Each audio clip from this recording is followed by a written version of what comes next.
Anti Democrat मतलब उन्हें democracy नहीं पसंद थी। क्यों? देखो, Socrates, Plato, Aristotle, they were aristocratic conservatives. वो एरिस्टोक्रेसी के ही फेवर में थे। Aristocracy was on decline, they wanted to revitalise and reform it. वो उसको रिवाइटलाइज करना चाह रहे थे, रिफॉर्म करना चाह रहे थे एरिस्टोक्रेसी में, क्योंकि तब उसका डिक्लाइन शुरू हो गया था। Plato found democracy the reason of moral corruption and degradation and was determined to revolutionize the general quality of human life. प्लेटो ना डेमोक्रेसी के अंदर रिफॉर्म्स लाना चाह रहे थे।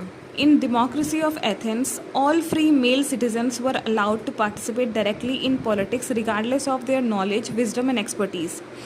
देखो, एथेंस में ना स्पार्टा और जो एथेंस है उनका पेलोपोनेशियन वॉर होता है। और भी सिटी स्टेट्स थे, लेकिन इनमें एक पेलोपोनेशियन वॉर होता है। और प्लेटो का जब बर्थ हुआ था तब की बात है, और इसमें स्पार्टा जीत जाता है। तो प्लेटो ने माना कि भाई हमारे जो एथेंस हैं उसमें डेमोक्रेसी थी तब, तो डेमोक्रेसी को ही उन्होंने रीज़न बना लिया कि इसको हार जाने का, ठीक है। तभी स्पार्टा जीत गया। तो उनका मानना था कि जो ये एथेंस में डेमोक्रेसी है, डेमोक्रेसी में क्या था कि जितने भी फ्री मेल सिटीजन्स थे, मेल सिटीजन्स, उनको अलाउ था कि वो डायरेक्टली पार्टिसिपेट कर सकते थे पॉलिटिक्स में, ठीक है। लेकिन सबके सब थोड़ी नॉलेज थे, जिनको नॉलेजेबल थे, उनके पास विजडम, एक्सपर्टीज़ नहीं था, वो इग्नोरेंट्स थे मोस्टली। तो उसलिए उन्होंने डेमोक्रेसी को क्रिटिसाइज़ किया है प्लेटो ने, ठीक है। एथेंस में जो डेमोक्रेसी थी उसको क्रिटिसाइज़ किया है कि इसमें डायरेक्टली पार्टिसिपेट करने को बोल दिया गया है मेल सिटीजन्स को, और उनके पास ना नॉलेज है, विजडम नहीं है, एक्सपर्टीज़ नहीं है, तो वो किस बेसिस पर डिसीजन लेंगे। उन्होंने माना कि democracy encouraged amateurism in politics because decisions were made by the majority who could be influenced by emotions, passions and persuasive speakers rather than by reason and knowledge। Democracy में क्या होता है? Majority का rule होता है, हम जानते हैं ये। इस डेमोक्रेसी को हम आज की डेमोक्रेसी की तरह नहीं देख सकते, बट हाँ, डेमोक्रेसी में मेजॉरिटी का रूल तो होता है। तो उस मेजॉरिटी को हम कैसे इन्फ्लुएंस कर सकते हैं? क्योंकि उनके पास कोई रीज़न और नॉलेज तो नहीं है, सबके पास में इग्नोरेंट्स हैं। तो उनको ना इमोशनल करके, जैसे पॉलिटिकल लीडर्स होते हैं, लुभावने वादे करके अपनी बातों में लेके उन्हें बातों में लेकर इन्फ्लुएंस किया जा सकता है, ऐसा प्लेटो मानते थे। प्लेटो ने कहा कि democracy had incompetence and ignorance of politicians for that gave rise to factionalism, extreme violence and partisan politics. It caused political instability. Plato का मानना था कि डेमोक्रेसी, अब क्योंकि देखो इस तरीके से इन्फ्लुएंस करेंगे मेजॉरिटी को, तो पॉलिटिकल लीडर्स क्या हैं? पॉलिटिकल लीडर्स को तो बस जो पॉलिटिशियंस हैं वो खुद भी इग्नोरेंट्स ही हैं, इनकम्पिटेंट हैं, वो इस लायक ही नहीं, वो स्टेट क्राफ्ट को जानते ही नहीं हैं, वो बस पावर चाहते हैं, मनी चाहते हैं। इस वजह से क्या होगा कि वो अपने नॉलेज के बेसिस पे, जो भी वो इग्नोरेंट्स हैं, तो उस बेसिस पे वो इमोशनल लोगों को इमोशनल करके, उन्हें अपनी बातों में लेके, ठीक है, तो वो क्या करेंगे कि फैक्शंस बना लेंगे। जैसे अब आज के टाइम अगर हम देखें, जैसे हिंदू और मुस्लिम्स का अलग बना लिया, कास्ट बेस बना लिया, इस तरीके से लोगों को एक दूसरे के अगेंस्ट करना या उन्हें यूज़ करना, ठीक है। तो उस तरीके से उस वक्त भी वो इसी तरीके से एक पार्टीशन पॉलिटिक्स कर रहे थे, वायलेंस क्रिएट कर रहे थे, ठीक है, फैक्शंस बना रहे थे।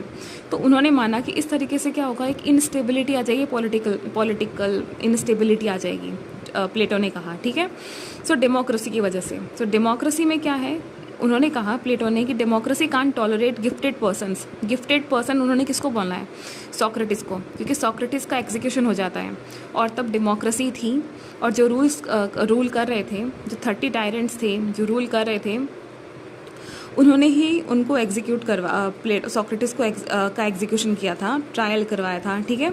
तो वो उसको मानते हैं, लेकिन वो इस बात को भूल जाते हैं कि Socrates was offered to go into exile, but he chose trial and accepted death. Socrates को जो डेमोक्रेसी रूलर थे डेमोक्रेसी में, तो उन्होंने सोक्रेटिस को वो रेस्पेक्ट करते थे, उनको पता था कि इस आदमी के पास विजडम है, ये बहुत ही नॉलेजेबल पर्सन है, तो वो रेस्पेक्ट करते थे। और उन्होंने उनसे कहा था, उनको ऑफ़र किया था कि आप एग्जाइल में चले जाइए, ठीक है, आप ट्रायल और डेथ आपको एक्सेप्ट करने की ज़रूरत नहीं है, आप यहाँ से छोड़ के चले जाइए, क्योंकि वो लोगों को ना क्वेश्चन करना सिखा रहे थे।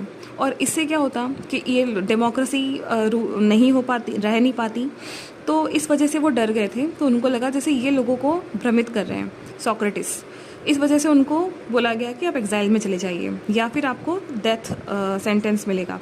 तो ट्रायल चूज़ किया उन्होंने, सोक्रेटिस ने, और डेथ को एक्सेप्ट किया। उनका मानना था कि अगर मैं डर के चला गया, अपनी जान को बचाने के लिए यहाँ से चला गया, तो जो मेरे डिसाइपल्स हैं जिनको मैंने इतना सिखाया है वो भी डर जाएंगे और वो भी इन सब जो भी उन्होंने सिखाया है वो वहीं का वहीं छोड़ देंगे, ठीक है। और ये डेमोक्रेसी लोग क्वेश्चन करना छोड़ देंगे और वो जितना उन्होंने सिखाया वो उतना ही रह जाएगा, वो बात वहीं रह जाएगी।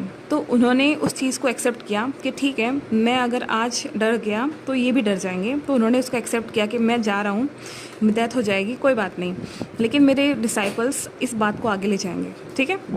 सो Rousseau also criticise democracy as freedom of the English people once in 5 years। Rousseau भी क्रिटिसाइज़ करते हैं डेमोक्रेसी को। उनका भी मानना था कि जो इंग्लिश पीपल हैं उनको फ्रीडम मिलती है वंस इन 5 years। जब इलेक्शंस होते हैं, उनको वोट देना होता है, बस तभी उनको फ्रीडम मिलती है, उसके बाद वो फिर बन जाते हैं, ठीक है। उसके बाद उनके पास कोई चॉइस नहीं रहती, कोई फ्रीडम नहीं रहती, ऐसा रूजो ने बोला। रूजो को जब हम पढ़ेंगे तो उसमें मैं आपको डिटेल में बताऊंगी कि उन्होंने डेमोक्रेसी के लिए और क्या कहा है, ठीक है, उनके क्या पॉइंट ऑफ व्यूज़ थे।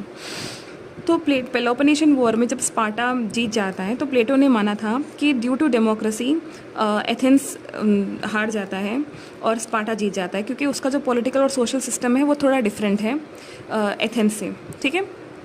सो इस तरीके से हमने देखा कि प्लेटो डेमोक्रेसी के अगेंस्ट क्यों थे, उनको डेमोक्रेसी पसंद क्यों नहीं थी। ओके, मिलते हैं नेक्स्ट क्लास में।